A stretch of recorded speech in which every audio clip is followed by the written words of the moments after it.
नमस्कार, मैं नियाज खान और आप देख रहे हैं एनएमएफ न्यूज। प्रधानमंत्री नरेंद्र मोदी को राजनीतिक पिच पर घेरने के लिए उनके विरोधी हर हथकंडे अपनाते हैं, हर तरह के आरोप लगाते हैं। वहीं प्रधानमंत्री नरेंद्र मोदी भी अपने विरोधियों को करारा जवाब देने से नहीं चूकते।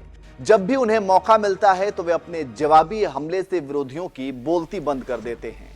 आपने देखा कि किस तरह से संसद के दोनों सदनों में पीएम ने चुन चुनकर विरोधियों को जवाब दिया। एक तरफ जहां राहुल गांधी 4 महीने तक भारत जोड़ो यात्रा कर पीएम मोदी के खिलाफ माहौल बनाने की कोशिश की, वहीं प्रधानमंत्री ने एक दिन में ही सब पर पानी फेर दिया और जमकर विरोधियों को धोया।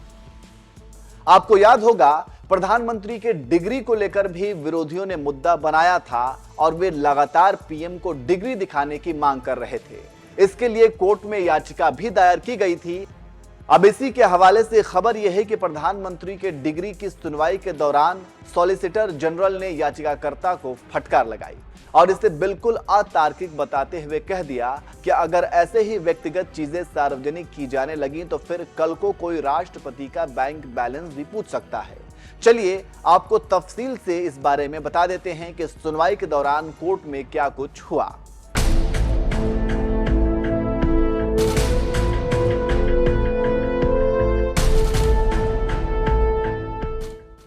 सबसे पहले तो आपको बता दें कि गुजरात हाईकोर्ट ने पीएम मोदी की डिग्री से जुड़े मामले में फैसला सुरक्षित रख लिया है। दरअसल हाईकोर्ट गुजरात यूनिवर्सिटी की याचिका पर सुनवाई कर रहा था। दिल्ली के मुख्यमंत्री अरविंद केजरीवाल ने प्रधानमंत्री नरेंद्र मोदी की डिग्री सार्वजनिक करने की मांग की थी। गुजरात यूनिवर्सिटी की तरफ से पेश सॉलिसिटर जनरल तुषार मेहता ने जस्टिस बीरेन वैष्णव की बेंच के सामने बहस किया।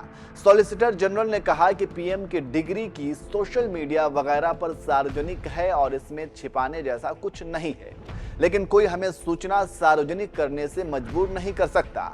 तुषार मेहता ने कहा, किसी की बचकाना और गैर जिम्मेदाराना जिज्ञासा को शांत करने के लिए हम ऐसी सूचना सार्वजनिक नहीं कर सकते। यह भी गौर किया जाना चाहिए कि जो सूचना मांगी गई है उसका प्रधानमंत्री नरेंद्र मोदी के सार्वजनिक जीवन से कोई लेना देना नहीं। किसी भी लोकतंत्र में इससे कोई फर्क नहीं पड़ता कि पद पर बैठा शख्स डॉक्टरेट है या अनपढ़ है। इस मामले में पब्लिक का भी कोई हित नहीं है और इससे प्राइवेसी भी प्रभावित हो रही।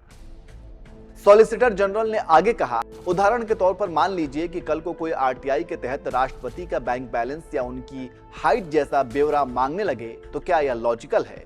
क्या इसमें पब्लिक का कोई हित जुड़ा है? हमारे संविधान में चुनाव लड़ने के लिए किसी खास शैक्षणिक योग्यता का जिक्र नहीं है। वहीं सॉलिसिटर जनरल के तर्क के बाद एक रिपोर्ट के मुताबिक केजरीवाल के वरिष्ठ वकील पर्सी कवीना ने भी जवाब देते हुए कहा, इसमें कोई बचकानी या गैर जिम्मेदाराना जिज्ञासा नहीं है जैसा कि बताया जा रहा है। मुझे समझ में नहीं आ रहा कि गुजरात यूनिवर्सिटी ने इसको चैलेंज ही क्यों किया, जबकि इससे उनके किसी भी अधिकार पर फर्क नहीं पड़ रहा है। एडवोकेट कवीना ने आगे कहा कि मेरे मित्र एसजी तुषार मेहता ने कहा कि प्रधानमंत्री मोदी की डिग्री इंटरनेट पर मौजूद है। यह सही नहीं है। पीएम का राजीव शुक्ला के साथ एक इंटरव्यू इंटरनेट पर मौजूद है, डिग्री नहीं है, इसलिए हमने कॉपी मांगी थी। एडवोकेट कवीना ने आगे कहा, अगर आप प्रधानमंत्री का नॉमिनेशन फॉर्म देखें तो वहां उनके एजुकेशनल क्वालिफिकेशन का जिक्र है, इसलिए हम डिग्री मांग रहे हैं, ना कि मार्कशीट मांगी। इसलिए सबसे अच्छा तरीका यह है कि यह दिखा दें कि इंटरनेट पर डिग्री मौजूद है, यही सबसे अच्छा सबूत होगा। वहीं इसका जवाब देते हुए सॉलिसिटर जनरल तुषार मेहता ने भी कहा, हाँ बिल्कुल मौजूद है, लेकिन हम एक राज्य के उच्च न्यायालय का इस तरीके से मजाक नहीं बना सकते। तो इस तरह से पीएम मोदी के डिग्री को लेकर कोर्ट के अंदर गर्मा गर्म बहस चली। वैसे आप इन तर्कों को सुनने के बाद क्या कहेंगे? आपको किसका तर्क सही लग रहा है? कमेंट करके अपनी राय जरूर दीजिए।